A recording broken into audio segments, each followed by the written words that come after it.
देखिए, हम एकजुट ही मानते हैं, हम अलग नहीं मानते। जाना ना रहना उनका काम। इस पूरे गठबंधन को पिछले 3 चुनाव से लालू जी और तेजस्वी के नेतृत्व में ही हरा है। कोई नया कहानी नहीं है। नमस्कार, आप न्यूज फाउंडेशन देख रहे हैं। मैं हूं आपके साथ वंदना। बिहार में राजनीति हलचल तेज हो गई है। तमाम राजनीति पार्टियां अपनी अपनी ओर से 2025 के विधानसभा चुनाव को लेकर रणनीतियों में जुट गई है। इसी क्रम में बिहार के डिप्टी सीएम सम्राट चौधरी से जब तेजस्वी यादव को लेकर सवाल किया गया है कि क्या तेजस्वी यादव को महागठबंधन के अन्य घटक दल सीएम फेस मानते हैं या नहीं, इस पर क्या कुछ उन्होंने कहा है, पहले उनकी प्रतिक्रिया को सुने।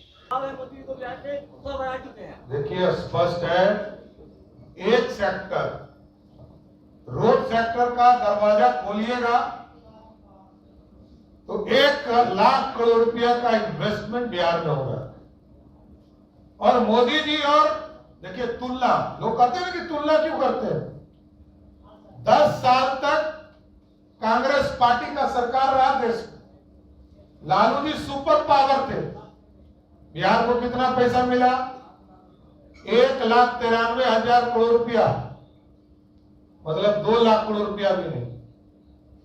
मोदी जी ने सामान्य तौर पर 2014 से लेकर 2024 तक 14 लाख करोड़ रुपया दिया, मतलब 700 टाइम्स अधिक। कल्पना ही नहीं कर सकते। और मैं आज तो बता रहा हूं, मैं गया था तो हमें लक्ष्य मिला था 2,45,000 पक्के मकान का। और आपको जानकर आश्चर्य होगा कि हमको अभी तक 2,45,000 के टारगेट में पिछले 1 साल में जितने लिस्ट में हमारे यहां नाम था 13,11,000 लोग, सबको पक्का मकान देने का काम भारत की सरकार की। अरे मैं तो कहता हूं, लालू जी के प्रतिनिधि बदलते रहते हैं, हमको नहीं पता है, क्योंकि वो लोकतांत्रिक पार्टी है नहीं। लालू जी राजा है, पहले रानी, अब राजकुमार, आगे हो सकता है राजकुमारी है। तो मेरा ये मानना है कि लालू जी जिस जगह तय कर दे, विकास के पैरामीटर पर, सुशासन के पैरामीटर पर डिबेट करने के लिए भारतीय जनता पार्टी, एनडीए का कोई भी एक सामान्य कार्यकर्ता उनको बताने का काम करेगा। तो इसलिए साफ तौर पर है कि पैसा कितना मिलता है बिहार को, यही देखना है। किस प्रदेश को कितनी राशि मिली, यही तो मैंने कहा। 700 टाइम्स से अधिक यदि राशि मिलता हो तो विकास झोला लेके जाते हैं और बोरा लेके आते हैं। ईडी तो उन्होंने ही बनाया। ईडी की पूरी रूपरेखा कांग्रेस पार्टी ने बनाया। और जांच क्यों नहीं? 10 साल में जांच पूरे नहीं होंगे क्या? 2014 में जांच शुरू हुआ तो ये लोग क्या चाहते हैं कि 2047 में जाकर जांच पूरा हो क्या? ये जांच की प्रक्रिया है, चार्जशीट हुआ है। अब न्यायालय में जाइए तो न्यायालय में अपने वकील, बड़े बड़े वकील को एमपी बनाकर रखे हैं, जाकर अपनी बात रखे। न्यायालय तय करेगा कि राहुल गांधी जी और उनके परिवार दोषी है कि नहीं। देखिए, वहां किसके साथ होली खेला गया है वो तो सब जान रहा है। वहां जो परिवार है, किसकी हत्या हुई है, पूरा देश जान रहा है। और पूरे बंगाल की जो स्थिति ममता बनर्जी बना के रखी है, इंडी गठबंधन के लोग तुष्टीकरण के चक्कर में भारत के लोकतंत्र को अपमानित करने का काम कर रहे हैं। अरे वैकेंसी तो होना चाहिए। हम पहले विज्ञापन निकालते हैं और विज्ञापन में तय होता है कि इस पद के लिए वैकेंसी है।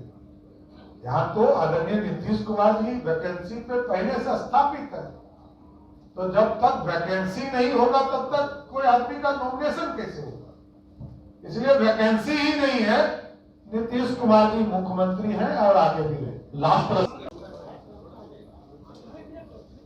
देखिए, देश के प्रधानमंत्री जी आदरणीय नरेंद्र मोदी जी पहले कार्यकर्ता के तौर पर काम करते रहे और जनता के बीच में जाना उनका धर्म है। और हमारे नेता पर हम लोगों को गर्व है कि हमारे नेता जनता के बीच में जाकर उनकी समस्या को सुनने का काम करते हैं और जनता के बीच में जो वो काम कर रहे हैं उसको भी जनता के प्रति समर्पित करने का काम करते हैं। मैं प्रधानमंत्री जी को धन्यवाद देता हूं कि बिहार को समय दे रहे हैं और लगातार समय दे रहे हैं। 2014 से अभी तक कितनी बार आए हैं उसकी गिनती बताना मुश्किल है। 100 से अधिक बार देश के प्रधानमंत्री जी बिहार आ चुके हैं। साथ ये परिचायक है कि बिहार से उनका अपना लगाव और बिहार की जनता भी दिल खोलकर आदरणीय प्रधानमंत्री नरेंद्र मोदी जी को साथ देती है। पहले 32 सीट, फिर 39 सीट, फिर 30 सीट, लगातार जनता का भी प्यार अपार मिलता रहा। इसलिए वो जनता के बीच में आते हैं। कई काम पूरे हो रहे हैं। पंचायती राज दिवस के स्तर पर पूरे राष्ट्र को संबोधित करेंगे मधुबनी से। कई योजनाओं की शुरुआत करेंगे। हम लोगों ने आग्रह किया है कि 4 मई को बिहार की सरकार ने, आदरणीय मुख्यमंत्री नीतीश कुमार जी ने 4 मई को खेलो इंडिया यूथ गेम्स का शुरुआत होने जा रहा है, उस कार्यक्रम में आने का भी आग्रह किया है। तो कई चीजें हैं, एयरपोर्ट बन रहे हैं, एक्सप्रेसवेज के निर्माण शुरू हो रहे हैं, सभी में प्रधानमंत्री जी का विशेष सहयोग मिलता है। सिर्फ एक सेक्टर को आप उठा लीजिए तो आप समझिए कि एयर ट्रैफिक में जहां 2005 में 2.5 लाख लोग एयर ट्रैफिक से दूसरे प्रदेशों में जाने का काम करते थे, आज वो बढ़कर लगभग 46 लाख लोग ट्रेवल करते हैं बिहार से।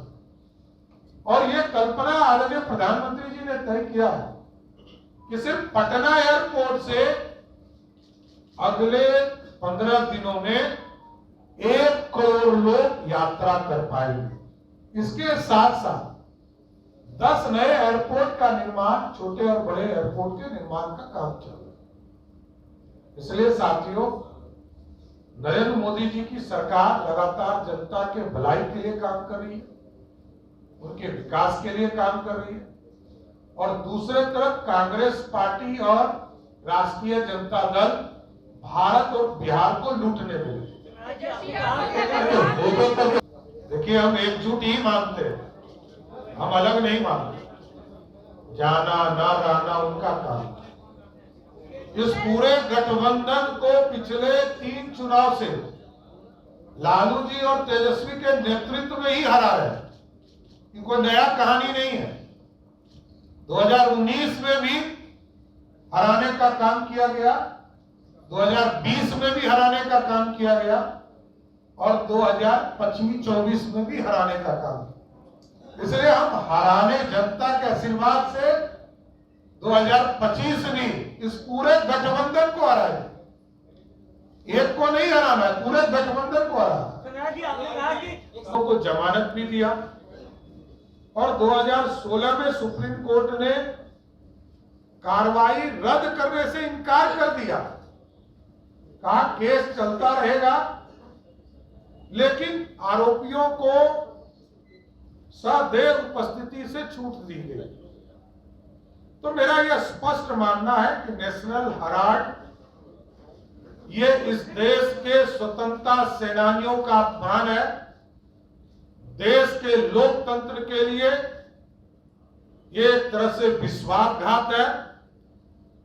और कांग्रेस पार्टी या इंडी गठबंधन में बैठे लोग 5 लाख में 500 करोड़ रुपया की आमदनी करते हैं।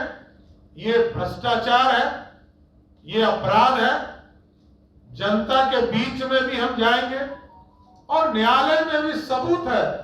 सबूत के आधार पर ईडी ने इस पर चार्जशीट किया और इस पर कार्रवाई करने के लिए न्यायालय को समर्पित करने का काम किया।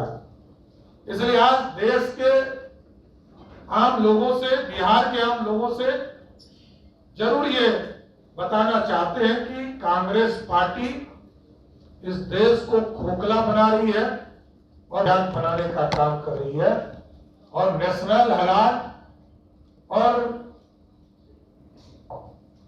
ये जो इनके कंपनी है यंग इंडिया लिमिटेड कंपनी के द्वारा गरीबों को पैसे को लूटने का काम किया जा रहा है। इसलिए इसकी पूरी तरह जो ईडी ने जांच किया है, जांच करके चार्जशीट किया है, अब न्यायालय से जरूर आग्रह करता हूं इस पे शीघ्र कार्रवाई करके सजा देने का काम करें। धन्यवाद। बिहार और देश के लोगों को आज जानने की जरूरत है किस तरह कांग्रेस पार्टी और कांग्रेस पार्टी के राजमाता सोनिया गांधी ने इस भारत को लूटने की शुरुआत किया। कांग्रेस पार्टी के युवराज राहुल गांधी जी ने कैसे इस लोकतंत्र को मजाक बनाया और सबसे गंभीर आरोप है कि स्वतंत्रता सेनानियों के चीजों को लूटने का काम किया।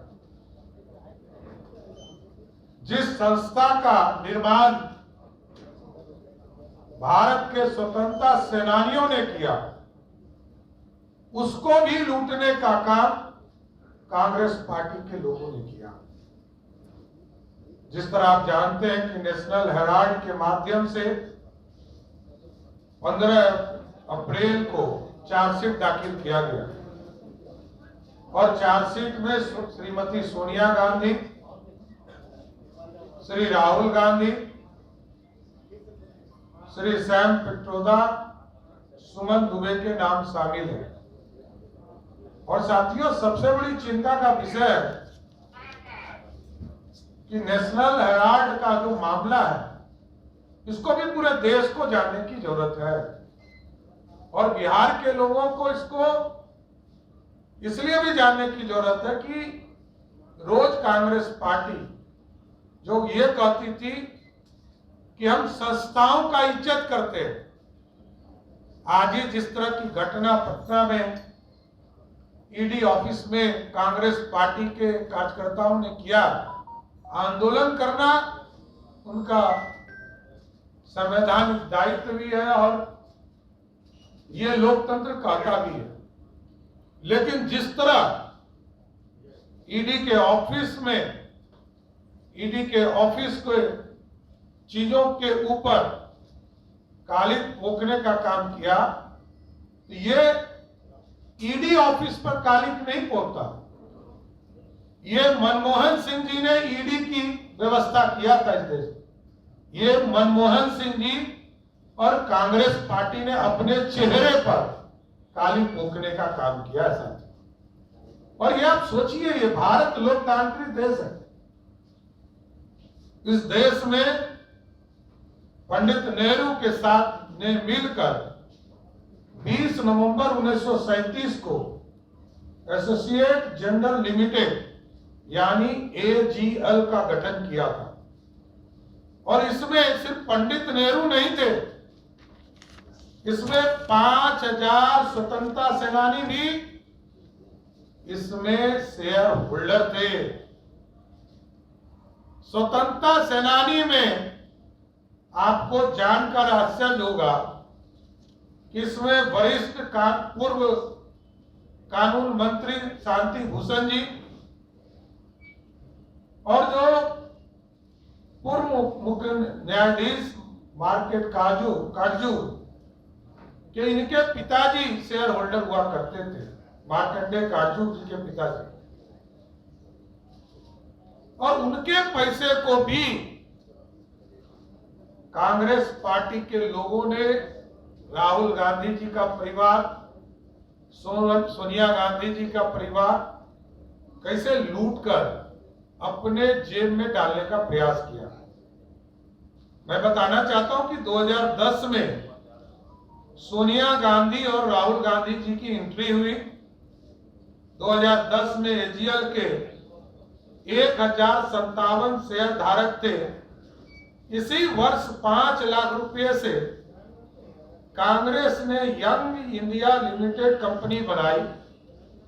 इसमें तत्कालीन कांग्रेस पार्टी के महासचिव श्री राहुल गांधी जी डायरेक्टर के रूप में शामिल हुए और कंपनी में 76% हिस्सेदारी राहुल गांधी जी और सोनिया गांधी जी का हुआ। आप सोचिए, हम लोग तो यही फार्मूला खोज रहे हैं। कोई ये फार्मूला बताए कि 5 लाख रुपया खर्चा करो और 500 करोड़ का मालिक बन जाओ। ये ना बिहार के युवराज बताते हैं ना देश के युवराज बताते हैं। आप सोचिए, इस लोकतंत्र का मजाक बनाने का काम कांग्रेस पार्टी के लोगों ने किया है। 2014 में जब आदरणीय प्रधानमंत्री नरेंद्र मोदी जी सत्ता में बैठे तो पूरी तरह ईडी जो कांग्रेस पार्टी ने बनाई, ईडी की व्यवस्था मनमोहन सिंह जी की सरकार ने स्थापित किया और पूरी जांच की प्रक्रिया शुरू की गई। तो सुना आपने कि क्या कुछ कहा। बता दें कि एक तरफ जहां नेशनल हेराल्ड मामले को लेकर सम्राट चौधरी ने बाकायदा प्रेस कॉन्फ्रेंस कर कांग्रेस पार्टी पर हमला बोला, तो दूसरी तरफ लालू परिवार सहित तेजस्वी यादव पर भी जो है उन्होंने निशाना साधा। सम्राट चौधरी ने कहा कि बिहार में सीएम वैकेंसी है ही नहीं, फिर तेजस्वी यादव की बात यहां से कहां आती है। आगे देखने वाली विषय होगी कि 2025 के विधानसभा चुनाव में किसका सिक्का चलता है। इस खबर बस इतना ही। बने रहिए न्यूज़ 4 नेशन के साथ। धन्यवाद।